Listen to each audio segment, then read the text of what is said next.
Lui, c'est mon arrière-grand-père, Eugène. Il était forgeron à la Pillaudière dans les années 50. Il réparait tout, clés, serrures, vélos, charrues, avec un savoir-faire exceptionnel.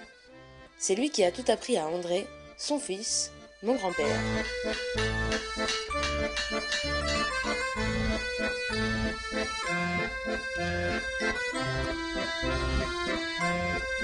C'était pas triste, hein, parce que il n'y avait pas trop de moyens de locomotion, à part son vélomoteur et la petite remorque. Et donc il mettait son matériel dedans, et puis quelquefois pour monter les côtes, hein, c'était pas évident. Il y a vraiment qu'il y avait des pédales, hein, parce que Quelques années plus tard, c'est André qui développera l'entreprise Ouvrard, profitant du boom du chauffage et de l'équipement des maisons en eau et électricité. André, après, il l'a fait en 64. En 64. Et puis je me rappelle qu'il avait dit, oh, ben, la taille est belle parce que les gens commençaient à faire construire, à faire réparer. Il y avait du boulot, quoi, qui était bien plus intéressant que la forge. Lui, André, qu'est-ce qu'il a travaillé? Le soir, il arrivait le soir, qu'il faut il s'en aller. Il s'en allait à l'hiver, 6 heures, qu'il faut il s'en aller chez les clients. Il revenait quelquefois 9h30, 10h, 11h même quelquefois. Manger, il se mettait au bureau. Alors, ça arrivait, j'ai trouvé bien des pages où le crayon, il s'endormait, puis le crayon s'en allait tout seul. Plus tard, c'est tout naturellement que mon oncle Philippe et mon père Camille rejoignent mon grand-père dans la société qu'ils baptisent SARL Ouvrard André et Fils en 1979. On a créé cette société en 1979 avec Rémi Poupin, notre comptable à l'époque, qui démarrait dans cette activité. Hein. Donc c'était, je pense, une de ses premières sociétés qu'il a créées, c'est la SARL Ouvrard André et Fils.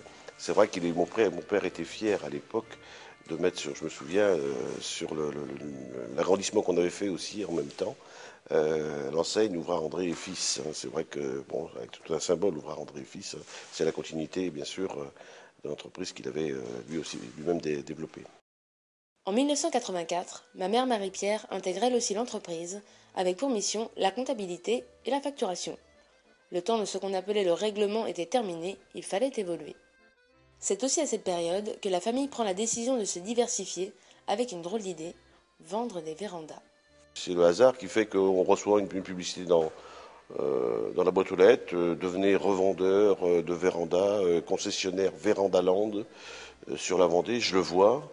Marie-Pierre le voit aussi, on ne se consulte même pas au début, puis derrière tout d'un coup, tiens, t'as vu la publicité là et c'est vrai que très vite on a dit, il faut qu'on les fasse venir. Et on a fait notre première porte ouverte à la Pillaudière, donc au milieu des charrues, au milieu des lavabos.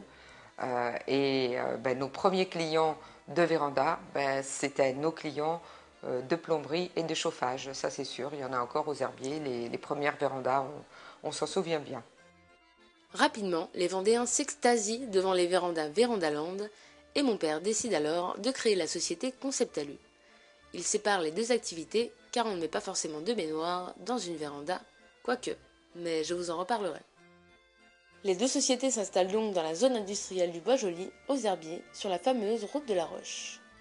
Acheter ce bâtiment de 1500 m², route de la Roche-sur-Yon, pour nous c'était un gros projet encore là, se rapprocher de la ville.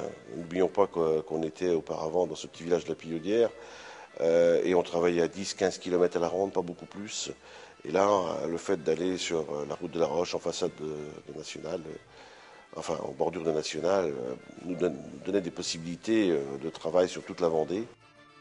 Dans ce nouveau bâtiment, les deux activités prennent un nouveau départ. La société Ouvrard déploie son savoir-faire dans 3 grands secteurs, le chantier industriel, le pavillon et le service aux particuliers. Conceptalu décide de voler de ses propres ailes, c'est ainsi qu'une nouvelle gamme de profils est conçue essentiellement le dimanche matin, sur la table de la cuisine et mise en forme par Jean-Paul, chez lui à Chambretot. Moi, j'avais déjà une idée précise de la gamme qu'il fallait faire en véranda. Jean-Paul Puot, qui nous a rejoint à l'époque, avait un peu la même idée que moi. Il faut qu'on fasse des profilés galbés, les voitures ont pris des rondeurs, il faudrait que les profilés en prennent aussi, ça serait bien. Moi, j'ai eu l'idée avec je dirais, mes quelques compétences de menuisier et bénisterie, de pouvoir aller chercher les profils en bois. Et je me suis dit, pourquoi pas les faire en bois pour me rendre compte un peu du volume, de la géométrie des profils. Et un lundi matin, je les avais fait dans le week-end et je me suis rendu compte que je pouvais trouver le volume. Et c'est là que je me suis permis de faire un cadre, mais en grandeur réelle, de 1 mètre, 1 mètre 50 avec un cadre en bois. Et on avait un peu la géométrie du profil. Et le look nous a paru sympa, on s'est dit, il faut qu'on continue. Par la suite, Conceptalu ne déposera pas moins de 3 brevets. L'intégration des volets roulants au véranda, puis c'est au tour du lumisol pour vivre à ciel ouvert. Bref, tout un tas de nouveautés essentielles au développement de ces nouvelles pièces de vie. Véranda Conceptalu, l'été j'en profite, l'hiver j'y habite. Côté ouvrard, les énergies nouvelles arrivent à grands pas. Consommateurs et fabricants prennent conscience du tournant qui s'opère, il faut protéger la planète. L'entreprise forme ses salariés pour répondre aux besoins du marché. En 15 ans, la progression des deux sociétés a été considérable. Les salariés sont 10 fois plus nombreux. Conceptalu a multiplié son chiffre d'affaires par 20 et Ouvrard par presque 10 depuis 91.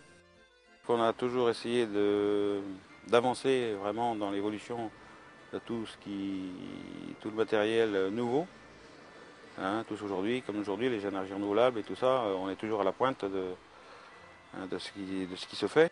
Ce qui a fait la réussite aussi de tout ce projet, c'est aussi notre personnel, parce qu'on a aujourd'hui une compétence énorme dans tous les niveaux, que ce soit à l'atelier, que ce soit à la pause, que ce soit au bureau d'études, au secrétariat.